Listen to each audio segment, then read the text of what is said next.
fresh from the shopping basket this week is the pink stuff. Hi everyone, Sue here, welcome to my channel.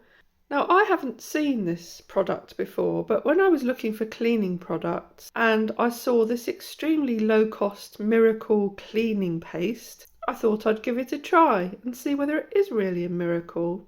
It's 99% natural ingredients, environmentally non-toxic, non-hazardous formulation and not tested on animals. And the interesting thing, which I hadn't realised when I bought it, was that it's endorsed by Nature Watch Foundation. And that's a charity that I've supported for quite a number of years because they're against animal testing. And they also support charities that look after stray dogs in Ukraine. It tells me that it's a mild abrasive paste and I must be careful not to apply too much pressure as it could result in a scratched surface. It doesn't give you the full list of ingredients on here, but on the website it shows that it contains quartz, which obviously is likely to scratch. So let's have a look and see what's in it. It's not quite as pink as I expected it to be. I'll just dig in with my finger. You're supposed to wear gloves if you've got particularly sensitive skin, but I don't. Oh, can't really dig in very much. It's quite solid. Between the fingers it feels very slightly abrasive, but soft at the same time. I'll just smell it. There's a light perfume there, but nothing particularly offensive or overpowering. Welcome to the disgusting draining board of Planet Juju. It says to apply it with a soft cloth, so I'll just take a small amount onto my paper towel, and then it doesn't say to add water at this stage, it just says to rub it over.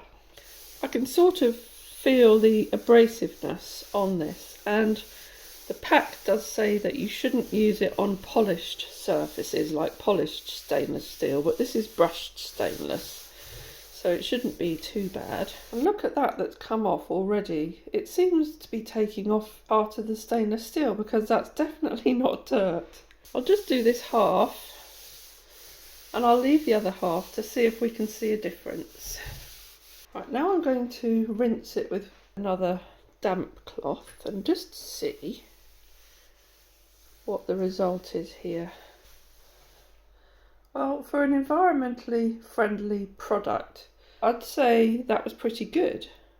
There are certain areas which I'm not sure that you can see, so I'll try and take a close-up of those where it didn't quite get into the corners, and that may need an extra going over. But I'll just finish the rest and then come back and show you what the whole thing looks like.